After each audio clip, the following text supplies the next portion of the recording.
하나님께서는 수많은 선지자들을 통해서 세상의 역사가 어떻게 되어갈 것인가에 대해서 밝히셨습니다. 처음과 마지막에 대해서 처음 말씀하신 것은 무엇인가? 여자의 후손이 뱀의 머리를 짓누겨 버릴 것이다. 그것이 역사의 마지막에 대한 언급입니다. 그리고 이후로 또 아브라함에게 약속하시기를 내 자손이 하늘의 별과 같이 많아질 것이다. 너는 복의 근원이 될 것이다. 또 이렇게 언급하셨습니다. 그리고 그 이후로 모세에게도 말씀하셨고 사무엘 시대의 다윗을 통해서도 말씀하셨고 너희의 위가 내 자손의 그 보좌의 그 위가 영원하게 될 것이다. 이렇게 말씀하셨고 그 이전에도 유다에서 홀이 나올 것이다 라고 야곱이 유다 족속을 통해서 왕이 오실 것이다. 이렇게 예언하셨습니다. 그리고 계속해서 선지자들을 통해서 메시아가 오실 것이며 그리고 그 메시아에 의해서 이스라엘뿐만 아니라 세상 모든 나라가 열방들이 구원을 얻게 될 것이다. 그리고 끝이 올 것이다. 이런 예언들을 계속해서 해오신 것입니다. 그러니까 요한계시록에만 세상 끝날에 대한 언급이 있는 것이 아니고 이미 구약시대로부터 마지막에 대한 언급이 계속 있어 왔던 겁니다. 이렇게. 그래서 이사야 선지자면 이사야 선지자가 이렇게 예언을 하고 그 다음에 에스겔 선지자가 또 예언을 하고 예레미야 선지자가 또 예언을 하고 쭉 와서 또 하박국 선지자가 예언을 하고 그 다음에 이제 예수님이 오셔서 세상 끝에 대해서 또 말씀하시고 그래서 예수님이 승천하신 다음에 요한이 또 세상 마지막에 대해서 말씀하시고 그러니까 성경은 어떻게 보면 계속해서 세상 역사에 대해서 말씀하시는 것입니다. 세상 역사가 이렇게 이루어질 것이다. 이렇게 질 것이다. 그런데 그것이 정말 이루어질 것이냐? 그걸 어떻게 믿어? 라고 할 수 있는 거지요. 근데 만일 그것이 이루어진다면 그것을 언급한 신이 그 진짜 신이 아니겠느냐. 하나님께서는 그렇게 자신의 존재를 변증하신 겁니다. 이 성경 말씀을 통해서. 예언의 내용을 통해서. 그래서 만약에 성경에서 역사성을 빼버리면 그냥 교훈집이 되는 겁니다. 다른 종교와 다른 바가 이 역사성 때문에 그렇죠. 그런데 세상은 성경조차도 역사성을 지닌 신의 말씀으로 받아들이지 아니하고 좋은 말씀 해주시는 그런 어떤 교훈집으로 여기기 때문에 성경도 같이 보려고 하는 것입니다. 그래서 착한 사람 되라고 하는 거지요. 이렇게 예수님 믿으라고 그러면 결코 그런 것이 아닌 것입니다. 하나님께서는 예레미야 선지자를 통해서도 세상 역사에 대해서 말씀하고 계시는데 물론 마지막에 대해서도 말씀하시지만 처녀가 잉태하여 아들을 낳을 것이다. 예수님에 대해서도 말씀하시지만 이 근간에 있는 어떤 역사가 처녀가 잉태하여 아들을 낳기까지의 그 역사의 과정이 어떻게 될 것인가에 대해서도 예언을 행하시는 것입니다. 그리고 그 예언의 중심적인 주제는 하나님의 나라를 대적하는 모든 나라와 그 개인은 끝장날 것이다. 이것이 중심 주제입니다. 하나님의 나라를 대적하는 자, 끝장날 것이다. 그래서 이 예레미야서에서도 우리 20 몇 장이죠?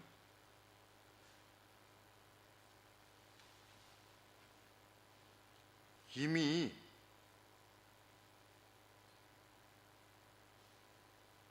25장에서 가보시면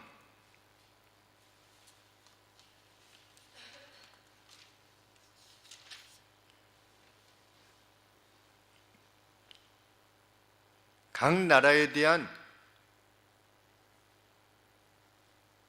하나님의 계획이 어떤 것인가에 대해서 먼저 밝히신 바 있습니다. 이미 25장 12절에 보시면 나 여호와가 말하노라 70년이 마치면 내가 바벨론 왕을 끝장낼 것이다. 저 바벨론이 갈 것이다. 그렇죠? 그 다음에 19절에 보시면 애굽 왕 바로와 그의 신하들과 그의 방백들과 또 21절 에돔과 모압과 암몬과 22절 두로의 모든 왕과 그 다음에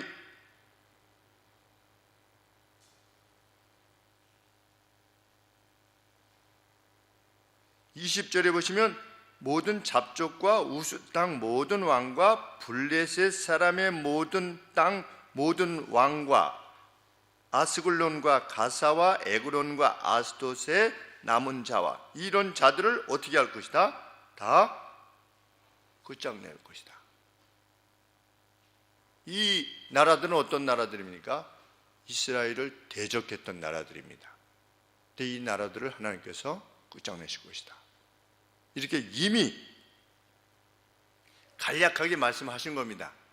근데 그 간략하게 하신 말씀에 대해서 그 구체적 내용이 뭐냐 하는 것에 대해서 다시 한번 46장 이하에서 각 나라에 대한 하나님의 멸망의 선언이 어떤 것인가를 좀 더 구체적으로 말씀하고 있는 겁니다. 그러니까 25장에서는 쭉쭉쭉쭉 이런 나라들이 끝장날 것이다 이렇게 하신 다음에 46장의 애굽에 대해서 이스라엘과 동맹관계를 여겼던 그 애굽이 어떻게 될 것이다? 끝장날 것이다. 그러다가 몇 년 뒤에 다시 일어날 거라고 그랬죠? 일어나긴 일어나는데 예전과 같은 힘을 얻지는 못할 것이다. 40년 뒤에 일어날 것이다 그랬죠? 근데 예전과 같은 힘을 얻지는 못할 것이다. 동맹이었던 애굽은 그러한데 이제 이스라엘의 끊임없이 원수가 되었던 블레셋은 어떻게 될 것이냐.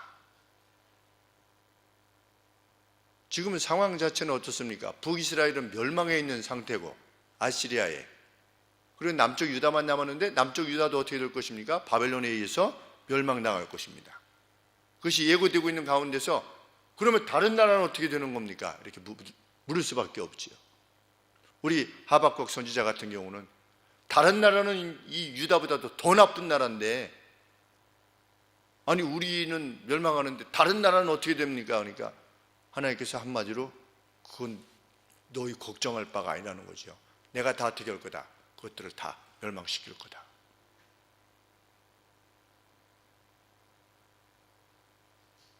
그랬더니 하박국 선지자가 뭐라고 노래한 것입니까? 오직 의인은 믿음으로 말미암아 살 것이다. 어떤 믿음? 하나님이 이스라엘에 반하여 대적하여 행했던 그런 나라들을, 그런 무리들을 제거하실 것이라고 하는 그 믿음. 현실적인 상황은 그렇지 않지만 무화과 나무에 열매가 없었고 외양간에 송아지가 없고 이거는 뭐 이렇게 우리 집에 먹을 게 없어도 이런 차원의 언급이 아닌 것입니다.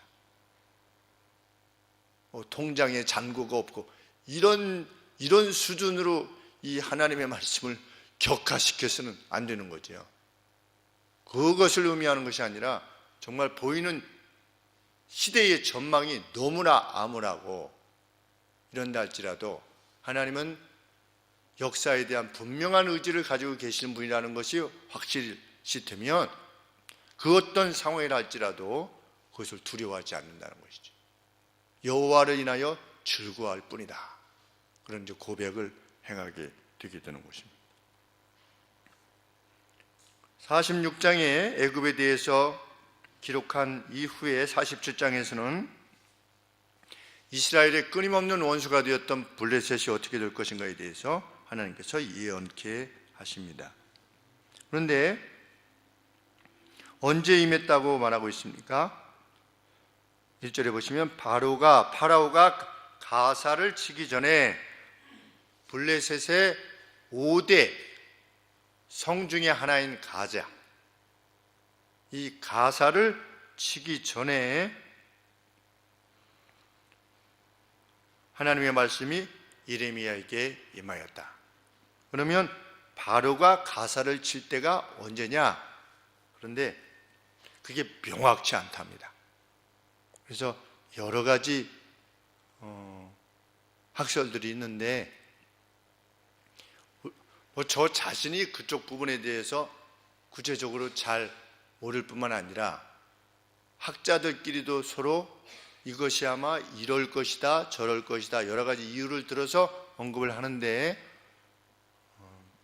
그래도 그 학자들 중에 제일 권위가 있다라고 여겨지는 카이렌 델루치, 그 두 분의 그 주석에 의하면 애굽 왕 바로가 우리 애굽하고 바벨론하고 어디서 싸웠다고 그랬지요? 무슨 강 옆에서? 지난주에 네 글자 유프라데스 5글자인가요? 네. 유프라데스 강 옆에서 칼케미스라고 하는 거기서 싸워가지고 누가 졌습니까? 애굽이 졌죠, 그렇죠? 애굽이 졌는데 카이렌 델루치는 그 원정을 갈 때 다시 돌아올 그 회군할 길을 열어놓기 위해서 먼저 블레셋을 친 다음에 갈케미스로 간 것이 아니겠는가 이렇게 말하고 있습니다. 어떤 학자들은 갔다가 패배하고 돌아오면서 친 것이 아니겠는가 하는 학자들도 있고, 근데 우리는 그것이 언제 정확한 그 시점이 언제냐 하는 것보다 더 중요한 것은 바로가 가사를 치기 전에 라고 하는 이 시기가 언제냐는 겁니다. 블레셋에게 있어서. 그런데 그때는 블레셋의 번영의 시기였다는 겁니다. 선지자가 예언을 하는 거죠. 바로가 가사를 쳐서 블레셋을 이렇게 어떻게 할 거다? 멸망시킬 거다 라고 하는데, 그 예언을 할 당시에는 블레셋이 아주 강성한 나라인 거예요. 그리고 번영 가운데 있었던 겁니다. 그래서 그러한 일이 일어날 거라고 아무도 생각지 않았던 것입니다. 그러한 시기에 하나님의 말씀이 예레미야 선지자에게 임했다는 겁니다. 그래서 이 시기를 못 받고 있는 겁니다. 사람들이 보기에는 결코 그런 일이 있으리라고 생각되지 않았던 때에 라고 하는 뜻입니다.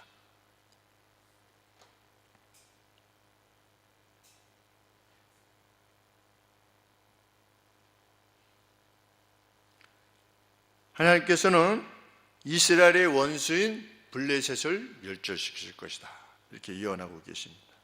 그런데 이것은 이미 앞서서 이사야 선지자, 에스겔 선지자를 통해서 이미도 밝히신 내용입니다. 약 예레미야로부터 약 100년 전에 이사야 선지자, 에스겔 선지자 같은 선지자를 통해서 이미 블레셋의 멸망을 예언하신 바 있습니다. 우리 이사야 14장 29절에 보시면 그 앞에 한 100여 년 전에 이사야 14장 29절에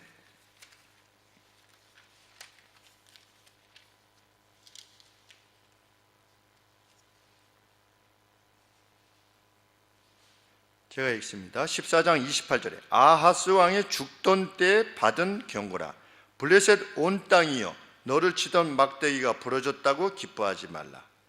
뱀의 뿌리에서는 독사가 나겠고 그 열매는 나는 불뱀이 되리라. 가난한 자의 장자는 먹겠고 빈핍한 자는 평안히 누우려니와 내가 너의 뿌리를 기근으로 죽일 것이요 너의 남은 자는 살육을 당하리라. 성문이여 슬피 울지어다 성읍이여 부르짖을지어다 너 블레셋이여 다 소멸되게 되었도다. 대저 연기가 북방에서 오는데 그 항우를 떨어져 행하는 자 없느니라. 어디입니까? 바벨론인 거죠.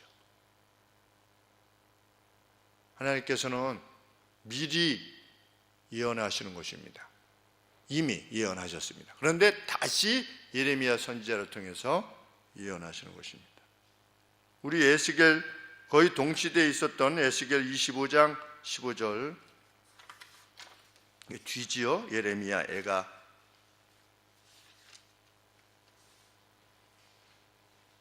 25장 15절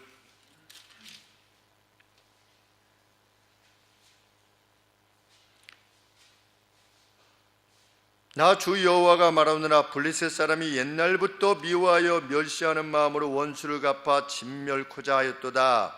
그러므로 나 주 여호와가 말하노라 내가 블레셋 사람 위에 손을 펴서 그렛 사람을 끊으며 해변에 남은 자를 진멸하되 분노의 책벌로 내 원수를 그들에게 크게 갚으리라.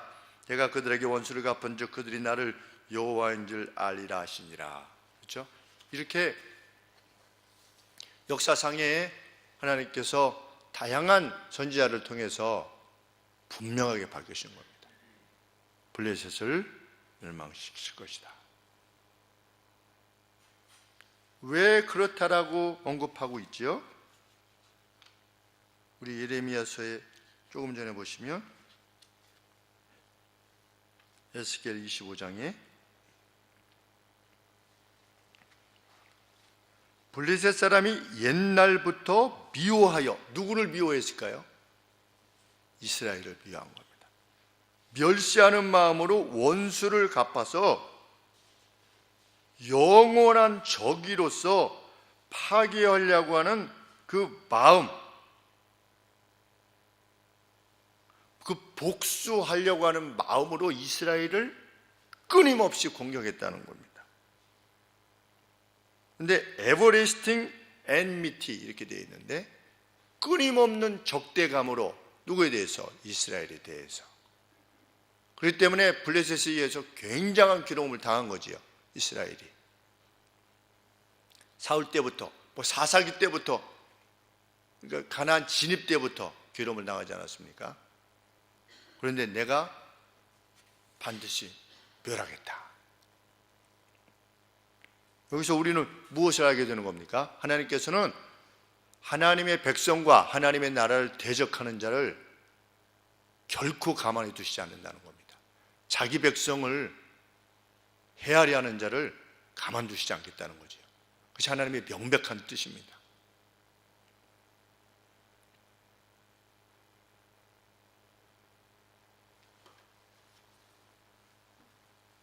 이 절 말씀에 보라 물이 북방에서 일어나 바벨론인 거지요. 창이라는 시내를 이루어, 우리 이스라엘 보니까 건기와 우기가 있는데 우기 때 물이 엄청 흐르나 봅니다. 이번에 갔을 때는 건기를 해가지고 물이 거의 없는데 그 물이 흐른 자국들이 있어요. 막 이렇게 땅에 뚫린 자국들이 이렇게 있습니다. 근데 여기저기 있는 거예요. 근데 거기에 막 넘쳐 흐른대요. 그 급류가. 그래서 그걸 와디라고 그러더라고요. 와디. 그러니까 간헐천. 그러니까 비가 오지 않을 때는, 건기 때는 그냥 땅인데 비가 오면 강을 이루는. 근데 그것을 언급하고 있는 겁니다. 물이 북방에서 일어나 창이라는 급류를 이루어서 그 급류가 어떻게 될 것입니까? 그 땅과 그 중에 있는 모든 것과 블레셋 땅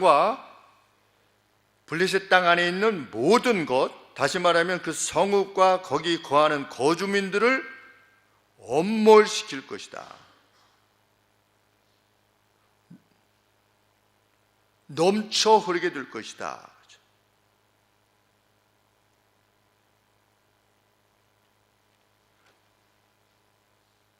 바벨론의 군대들이 와가지고 그냥 싹 쓸어버리는 것입니다. 우리 전에 서초구에서 한번 산사태가 일어나가지고서 그냥 막 쓸고 내려오는 장면들 보셨죠? 그렇게 그냥 쓸어버릴 것이다. 어디를? 블레셋을. 사람들이 부르짖게 될 것이다. 그 고통과 그 절망으로 부르짖게 될 것이다. 그 땅의 모든 거민이 애곡할 것이다.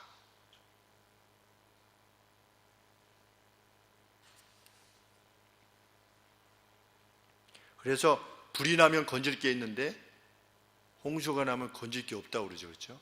다 버려야 된다고. 저도 결혼 일주일 전에 잘못하면 죽을 뻔했는데 화학산에서 걸어 내려오다가 그때 이제 비가 많이 와가지고 제가 6월 28일 날 결혼을 했는데 그러니까 한 6월 20일 경에 이제 비가 막 그때 장마가 왔는지 뭐가 왔는지 했는데 화학산이 이게 1500m인데 우리 성훈이가 화학산으로 가게 됐다고 그러지 않습니까? 성훈이 덕에 화학산 기지교회 제가 그 불림을 목사로서 불림을 받은 그 교회 다시 가볼 수 있겠구나 이런 생각을 해보게 되었습니다. 그런데 요새는 좋대요. 그 앞까지 길이 나가지고 선호하는 곳이 됐대요. 화학산이 20일 휴가도 더 주고 오지라고 해가지고 그래서 이렇게 됐는데 여하간에 그 화학산이 이렇게 있으면 비가 오면 화학산을 감싸고 이 계곡이 돌거든요. 물이.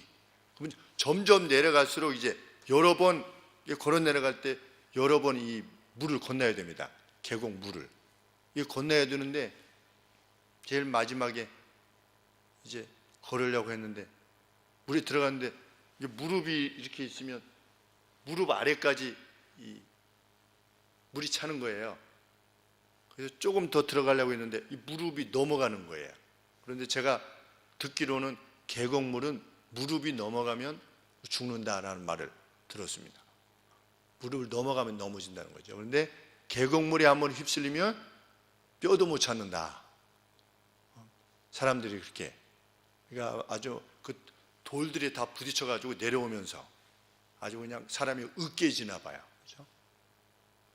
건너려고 했는데 아무래도 위험한 것 같아서 이거 어떻게 해야 되나 해서 다시 발을 빼고 이렇게 기다리고 있는데 미군 트럭이 내려오는 거예요. 그래서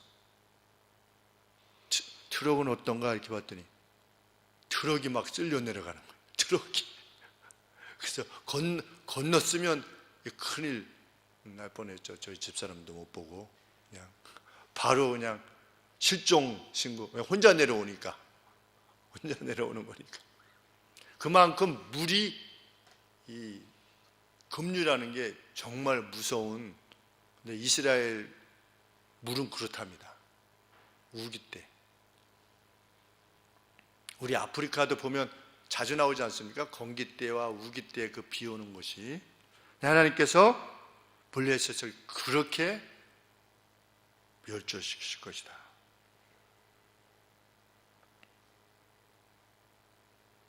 그들이 행할 수 있는 일은 무엇일 뿐이다. 도망가는 일, 그것만 될 것이다.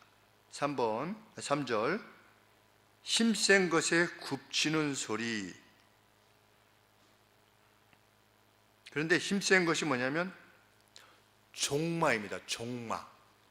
우리 말 중에서 종마 있죠. 아주 뛰어난 말. 그렇죠? 종마의 그러니까 말굽소리인 것이죠.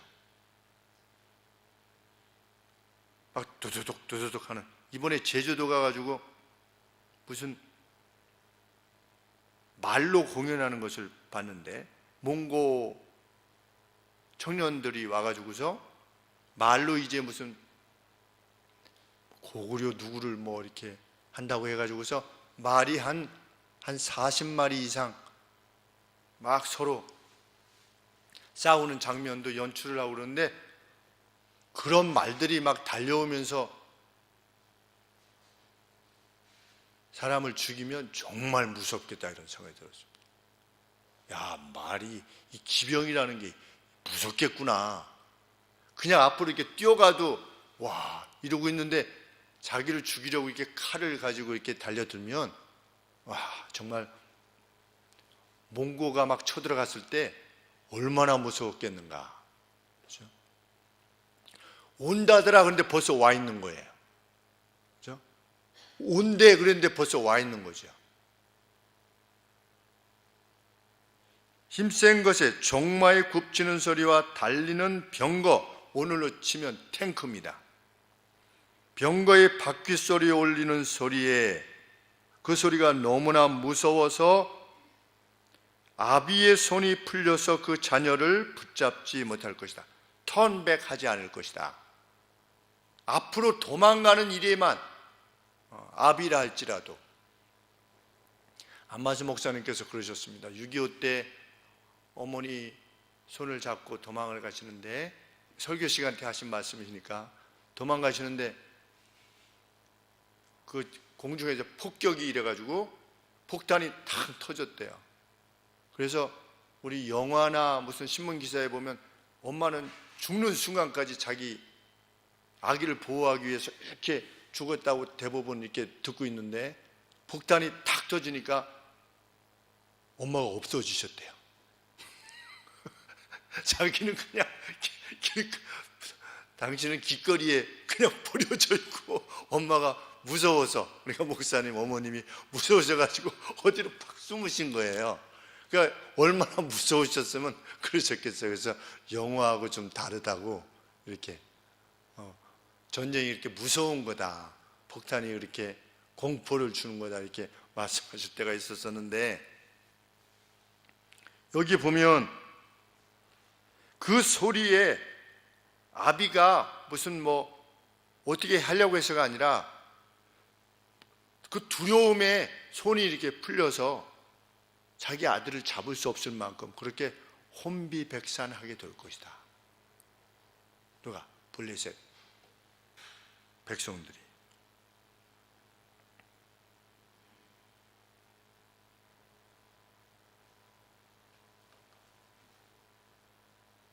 그날이 어떤 날이다? 4절 말씀에 이는 블레셋 사람을 진멸하시며, 누가? 여호와 하나님께서. 두로와 시돈에 남아있는 바 도와줄 자를, 두로와 시온에 남아있는 이들인데 그들이 누구를 도와줄 수 있냐면 블레셋을 도와주시는 겁니다. 그런데 하나님께서 어떻게 하시겠다? 두로와 시돈에 남아있는 자들, 곧 블레셋을 도와줄 자까지도 하나님께서 어떻게 하실 것이다? 다 끊어버리실 것이다. 페니키아 사람들, 그 서쪽 해변에 있는 이들까지도 어떻게 할 것이다? 하나님이 다 끊어버리실 것이다. 그들이 연대해서 바벨론과 맞서는 것을 허락지 아니하실 것이다.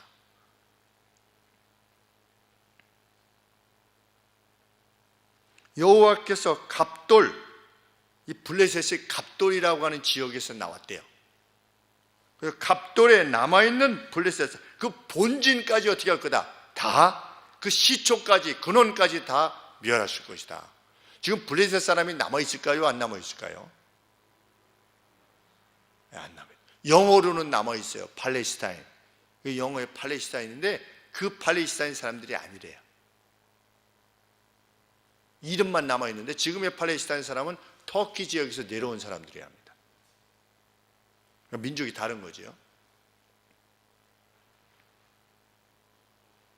그래서 5절 말씀에 보시면 가사가 5 대도시죠, 블레셋에. 그런데 가사가 어떻게 될 것이다? 삭발될 것이다. 삭발은 고통, 그리고 절망을 상징하는 표현인데, 가사가 그렇게 될 것이며, 또 다른 대도시였던 아스글론, 그들에게 남아있는 평지가 멸망될 것이다. 근데 그것이, 그 고통이 마치 어떤 것과 같은 것이 될 것이다. 네가 블레셋이여 네 몸 배기를 어느 때까지 하겠느냐. 그러니까 너무 고통스러워서 자기를 이렇게 자해하는, 그렇죠? 그 고난과 그 슬픔, 그게 너무 커서 그냥 자기를 자해하는, 그렇게 표현을 한 것이지요. 어떤 상징적인 표현으로. 어느 때까지 하겠느냐. 지금 예레미야 선지자 자신의 시점으로 보는 겁니다. 이제 어떻게 될 거다? 그 고통이 너무나 극심해서 블레셋 사람이 자기 자신을 베는 것과 같은 그러한 고통에 직면하게 될 것이다. 여호와의 칼이여 네가 언제까지 쉬지 않겠느냐. 네 칼집으로 들어가서 좀 쉼이 어떻느냐. 이 뭐냐면 예레미야의 애가인 겁니다. 참 이 예레미야 참 대단한 선지자입니다. 그러니까 어떤 사람 같으면 이 이스라엘을 끊임없이 괴롭혔던 이 나라가 그렇게 멸절되고 고통받는 것에 대해서 하나님이 원수를 갚으셨도다 뭐 이런 게 아니고 어떻게 하는 겁니까? 여호와의 칼이요 좀 칼집으로 들어가서 이제는 쉼이 어떻겠는가 이게 묻는 겁니다. 누가? 예레미야 선지자가. 예레미야는 자기 백성을 위해서 울었을 뿐만 아니라 다른 그 어떤 나라가 이스라엘을 대적하다가 당하게 될 괴로움에 대해서도 우는 것 같은 심정을 가지는 겁니다. 참 대단한 선지자가 아닐 수 없습니다. 그래서 예레미야 선지자를 눈물의 선지자, 사랑의 선지자라 이렇게 부르는 겁니다. 참 이러한 선지자의 심령을 우리가 갖기를 원하는 것입니다. 오해할까 봐 좀 조심스럽지만 이 적폐를 어떻게 해야 된다. 거기에 정말 예레미야 선지자 같으면 적폐를 없앨 때 어떤 마음으로 없애는 겁니까? 이 눈물을 가지고 없애는 겁니다. 그렇죠? 왜? 적폐가 계속 쌓여 있으면 어떻게 되니까? 이 땅이 계속해서 고통을 받으니까. 정말 눈물 어린 슬픔을 가지고 그것을 집행한다. 그러면 그것은 선한 것이지요. 근데 그것이 만일 아니라 내가 한번 손 봐주겠다. 내가 한번 손을 봐서 우리가 얼마나 의롭다는 걸 한번 보여주겠다. 이거는 바리새인인 것이지요.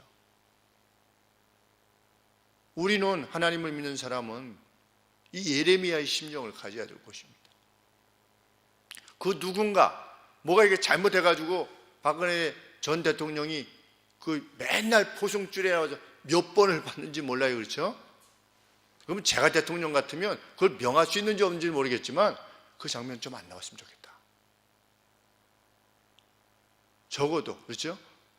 우리가 적장에 대한 예우가 있는 거 아니겠습니까? 적장에 대한 정말 그것이 본질적으로 사랑과 애정 무엇 아름다운 것들을 제대로 세우기 위해서 어쩔 수 없이 정말 자기 살을 베는 것 같은 그러한 통감을 가지고 행하는 것이라면 이거 좀 내지 말고 명백하게 잘못된 것에 대해서만 알려라. 그래서 우리가 이것을 이렇게 해야만 되는 이유에 대해서 이것이 원수잼이 아니라 나라를 바로 잡기 위한 것이다 라고 하는 사실을 알릴 때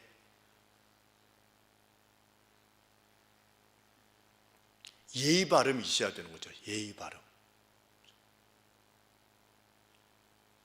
참 예레미야 선지자 빛나는 선지자입니다. 닮고 싶은 선지자. 그런데도 불구하고 그것이 이루어질 수 없는 이유가 뭐냐? 7절 말씀에 여호와께서 여호와의 칼에게 이것을 명하셨기 때문이다. 예레미야도 어찌할 수 없는 겁니다. 여호와께서 이를 명하셨은즉 어떻게 쉬겠느냐? 아슬론과 해변을 치리하여 그분이 명령하셨기 때문이다. 참 어쩔 수 없음에 대해서 기록을 남기는 예레미야의 마음.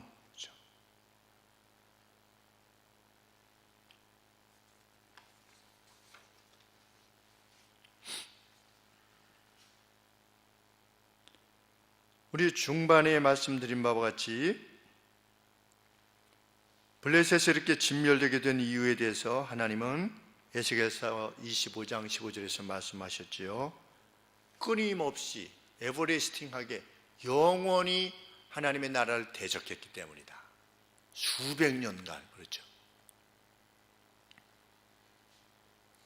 우리는 이를 통해서 무엇을 알게 되는 것입니까? 하나님께서는 하나님 나라를 대적하는 자들을 끊으실 것이라고 하셨고 또 끊으셨습니다. 그래서 우리가 하나님의 나라를 대적하는 자의 운명이 어떻게 될 것인가를 거시적인 안목에서 일단 이해하고 그렇죠. 마귀의 세력은 끝날 겁니다. 그렇죠? 오늘이라고 하는 시대는 하나님께서는 역사 가운데서도 그것을 이루셨습니다. 하나님의 나라를 대적하고 우습게 여기는 자를 끊으시는 겁니다. 요한계시록은 누가 끝날 거라고 그랬습니까? 로마가 끝날 것이라고 그랬습니다. 그렇죠? 근데 로마가 끝난 겁니다.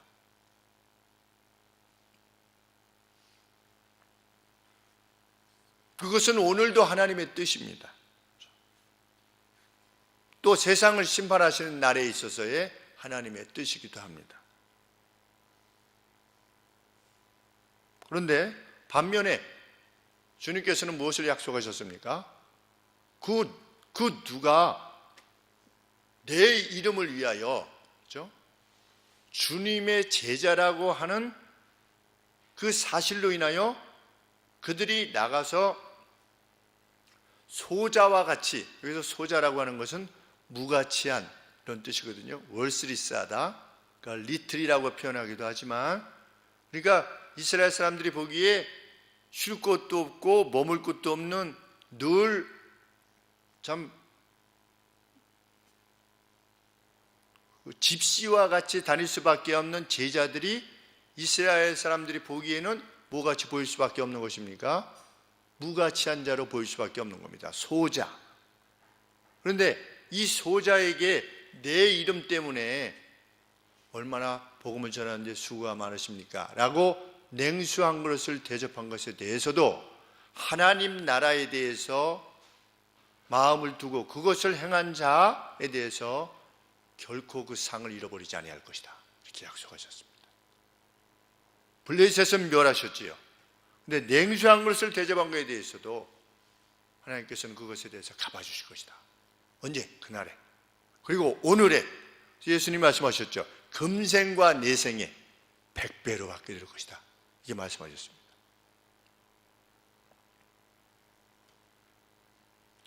주님의 말씀대로 무수한 세상의 나라들이 쓰러져 갔습니다. 그래서 25장에 언급된 나라들이 다 없어진 겁니다. 에돔, 모압, 암몬, 블레셋, 이런 나라들.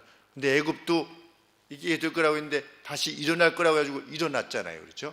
바벨론은 끝장날 거다 그랬는데 바벨론은 다시 일어나지 못했죠. 누가 바벨론을 다시 일으키려고 했습니까? 현대에 와서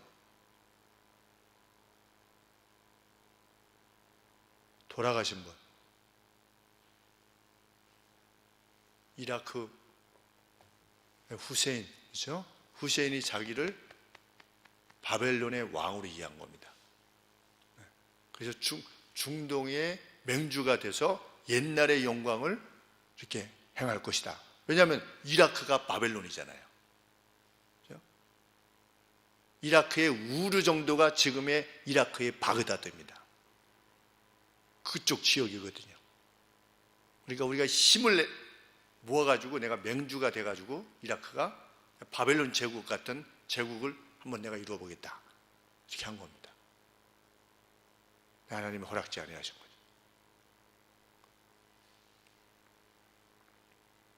무수한 세상 나라들이 쓰러져 갔습니다. 그것이 역사입니다. 하나님과 맞섰던 나라들은 다 쓰러져 갔습니다. 그런데 하나님의 나라는 그때 당시에 볼 때는 이건 말도 안 되는 거죠. 30배, 60배, 100배 열매를 맺게 될 것이다. 가루섬 아래 누룩 끓는 것처럼 점점점 비밀스럽게, 그 이유는 알 수 없지만 어떻게 이 핍박이 있으면 있을수록 더 확대되는가, 그 이유를 알 수 없는 그 신비스러움 가운데 확장될 거다, 2000년 전에 말씀하셨는데 하나님 나라가 온 세상에 퍼지게 된 거죠. 그렇죠? 이거 하나만으로도 우리는 주님의 예언, 하나님의 말씀이, 그리고 구약의 예언 그대로 예레미야 선지자, 이사야 선지자를 통해서 계속 말씀하신 내용이 뭡니까? 이스라엘을 통해서 세상 모든 만민이 복을 받게 될 것이다. 그랬는데 정말 우리가 이 하늘의 그 소망을 지닌 복을 누리고 있는 거지요. 우리는 더욱더 힘써 우리로 살게 하시는 날 동안 하나님 나라를 위해서 사는 사람이 되려야 할 것입니다. 우리는 결코 하나님 나라에 맞서는 나라, 그 생애는 이미 끝났죠. 그렇죠? 그것과 우리는 관계없는 자가 되었습니다. 이제는 어떻게 하면 조금 더 하늘의 보화를 쌓는 자로 살아갈 것인가? 그것만이 우리에게 남은 목적인 줄 압니다. 어떻게 하면 좀 더 많은 이들에게 그리스도로 말미암는 희망을 전할 것인가, 그렇죠? 그들을 어떻게 일으켜 세워줄 것인가. 우리 김수환 선교사님도 아드님이 아빠 이제 10년 하셨으니까 됐잖아요. 돌아가시지요. 미국으로 돌아가시. 이 정도 했으면 됐습니다. 어제 식사하러 우리 이용진 성도가 저녁 식사 같이 하자고 하셔가지고 같이 식사를 했습니다. 대화역에서 이제 만나가지고 가는데 우리 이렇게 가다 보면 십자로에서 신호 때문에 서지 않습니까? 그러면 이게 사람들이 횡단보도 건너려고 이렇게 해가지고 이제 차 앞으로 이렇게 와서 이렇게 건너잖아요. 이쪽에서 왔던 사람들이 여기까지 안 가고 횡단보도가 이렇게 건너야 되는데 이렇게 해서 이렇게 가지 않습니까? 그렇게 하고 있는데 갑자기 우리 박 목사님 팔을 잡으면 저 사람 왜 우리 차로 오는 거야? 이렇게. 왜 그랬더니 브라질에서는 강도가 그렇게 오네요. 뒤에서 이렇게. 이게 사거리에서 뭐가 사람이 가까이 오면 그게 강도래요. 그러니까 이 사람이 뒤에서 이렇게 오니까 갑자기 막 이렇게 운전하시다 우리 박 목사님 손을 잡고 저 사람 왜 이러냐고. 그랬더니 그러다가 여기 참 한국이지 이렇게. 왜 목사님이 거기서 그러고 계시는가? 그게 더 행복해서 그렇대요. 사역의 담임 목사를 하는 것보다 거기 가서 그 어린 정원들이 막 하나님 때문에 기뻐하고 감사해하고 이런 거 보고 또 목사님들이 브라질 목사님들이 어려운 그 참 상황 가운데서도 막 힘을 합쳐서 하는 것을 이렇게 지켜보고 협력하고 이런 일이 더 행복하기 때문에 이 위협보다도 그게 더 앞서는 거죠. 그래서 많이 부럽기도 합니다. 그렇죠? 야, 김수환 선교사님은 저렇게 많이 봤는데 많이 쌓아놓는데 나는 지금 얼만큼 쌓고 있는가 이런. 저도 조금 주시겠죠. 하나님께서 주실 것이라 믿는 건데, 야, 의를 위하여 핍박을 받는다는 거, 하나님 나라 위해서 핍박, 일생 동안 사는 날 동안 그런 위협, 불안 상태에 있게 살아간다는 것이 얼마나 어려운 일인가. 그런데 하나님의 나라를 대적하는 이들을 하나님께서 멸절시키는 것만큼이나 하나님 나라를 위해서 그 어떤 것을 행한다 할지라도 그렇죠? 하나님께서 갚으실 것이다. 우리 저 서현숙 성도님이 우리 부엌에 붙여놓으신 거 보고 기쁘지 않습니까? 그 나뭇잎 단풍 이렇게 붙여놓으신 거 보고 참 기쁘죠. 그런 것을 생각하셔가지고서 성도들에게 왔을 때 그 아름다움을 느끼게 하고 그런 마음을 가졌다는 것 자체가 아주 기쁘고 감사하죠. 그래 하나님은 얼마나 기뻐하실까 이런 생각을 하는 겁니다. 은밀하게 우리들이 각각이 행하는 하나님과 우리만이 알잖아요. 그렇죠? 내가 왜 일을 하는가. 그리고 남이 몰라주는 일이 대부분이죠. 은밀하게 행하면. 그런데도 불구하고 하나님은 알아주시는 거죠. 우리가 바다 끝에 가 있을지라도 하나님이 거기서도 함께 하신다고 하지 않았습니까? 물론 그 보호의 내용이지만 하나님이 그토록 우리를 인식하신다. 얼마나 기쁘고 감사한 일인지 알 수 없습니다. 우리가 하나님의 마음에 맞춰보려고 하는 것이 아니고 이미 주신 은혜로 그렇게 행하는 것이니 기쁨과 감사만이 넘칠 뿐입니다. 기도하겠습니다. 주님, 자기 백성들을 괴롭혔던 블레셋에 대해서 멸절을 말씀하신 하나님, 그만큼 우리를 사랑하시고 우리의 왕의 하나님의 위엄이 그 계획이 얼마나 깊고 큰 것인가를 보고 깨닫게 됩니다.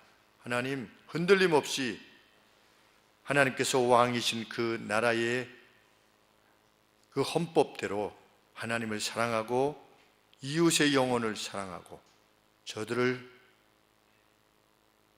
영혼을 추수할 때 함께 일하는 자로 오늘 살아갈 수 있도록 도와주시옵소서. 예수 그리스도 이름으로 기도합나이다. 아멘.